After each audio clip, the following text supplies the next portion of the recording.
Shalom saudara sekalian, salam sejahtera dalam kasih Tuhan kita Yesus Kristus. Kebenaran hari ini berjudul Binatang Berbisa.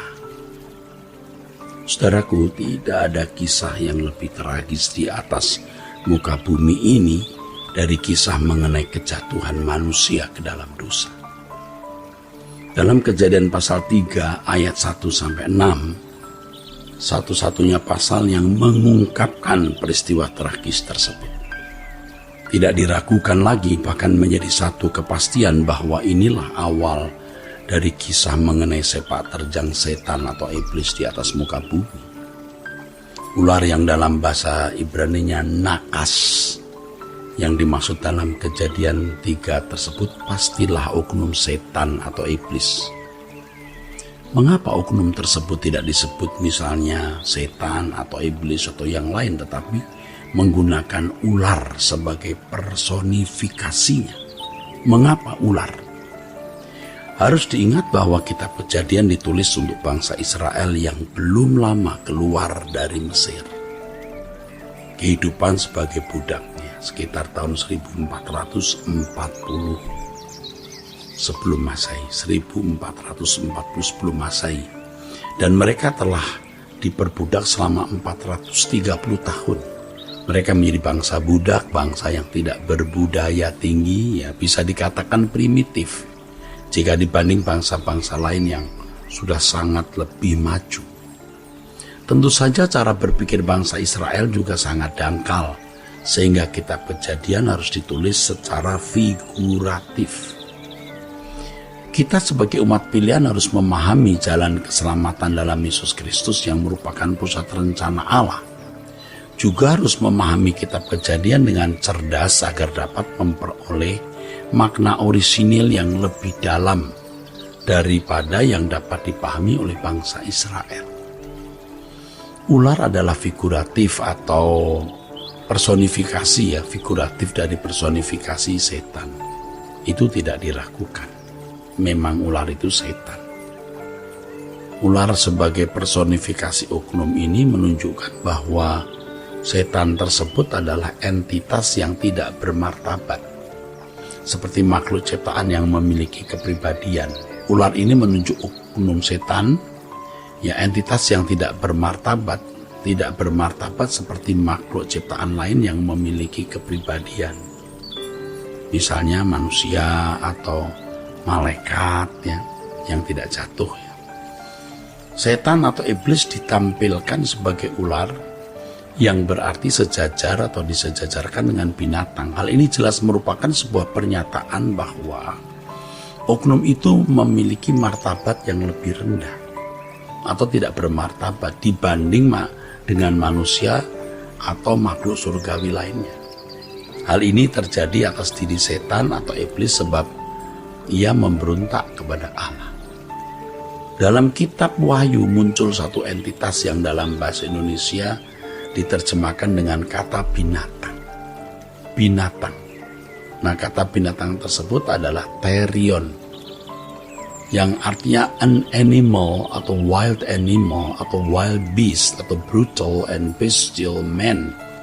Binatang-binatang brutal, ganas. Dalam Alkitab terjemahan bahasa Inggris yang diterjemahkan the beast menunjuk binatang yang buruk rupa dan biasanya dipahami jahat.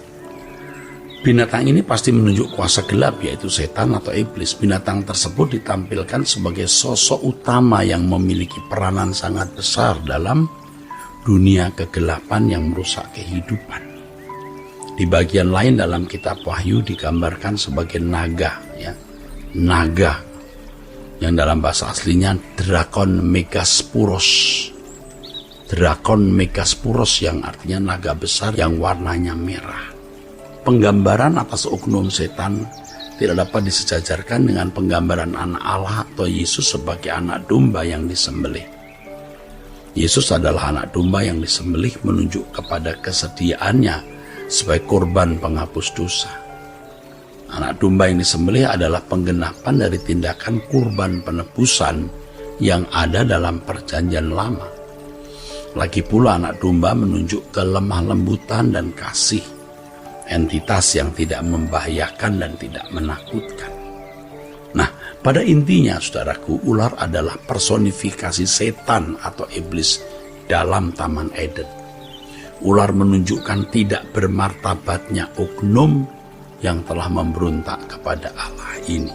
Ular itu menunjuk betapa tidak bermartabatnya orang atau oknum atau entitas yang memberontak kepada Allah. Saudaraku sekalian, iblis digambarkan sebagai ular yang menunjukkan betapa berbahayanya oknum ini. Dari sejak zaman dulu ya sampai hari ini, saudara, ular adalah binatang berbisa yang membahayakan. Ular tidak pernah menjadi binatang peliharaan yang jinak. Kalaupun ada orang yang menjadikan ular sebagai binatang peliharaan, itu pun sangat langka dan tentu ular itu selalu sangat berbahaya. Ular selalu dipersepsikan sebagai binatang yang buas dan ganas, berbisa lagi, dan itu membahayakan. Ular lebih menunjuk oknum yang sama sekali tidak bersahabat. Nah, saudaraku, berbicara mengenai setan atau iblis, oknum ini tidak memiliki unsur atau nuansa kekeluargaan dan persahabatan. Ya. Berbicara mengenai setan atau iblis, tidak ada itu unsur persaudaraan atau persahabatan atau kekeluargaan, ya. Yang ada adalah kebencian dan permusuhan, ya. Jadi ular sebagai personifikasi dari setan itu sangatlah tepat. Karena jenis binatang ini adalah binatang yang sangat tidak bersahabat dengan manusia, berbisa dan sangat membahayakan. Ini bukan berarti kalau ada gambar ular selalu berarti setan atau iblis. Nehustan adalah ular tembaga yang dibuat Musa atas perintah Yahweh yang menjadi lambang Kristus. Seperti yang dikatakan dalam firman Tuhan, seperti ular dinaikkan Musa di padang gurun. Siapa yang memandangnya tidak akan mati, demikian pula Kristus naik di kayu salib, dan barang siapa percaya kepadanya beroleh keselamatan. Bilangan pasal 21, 1 Korintus pasal 10, Yohanes pasal 3, dan seterusnya. Ikatan Dokter Indonesia juga menggunakan lambang ular. Maka hendaknya ular tidak dipersepsikan selalu sebagai setan, ya. Sehingga ketika seseorang berobat ke dokter dipandang sebagai mengandalkan kekuatan kuasa gelap. Orang yang bergerak di bidang medis adalah orang-orang yang mengolah segala sesuatu yang bermanfaat bagi kesehatan manusia.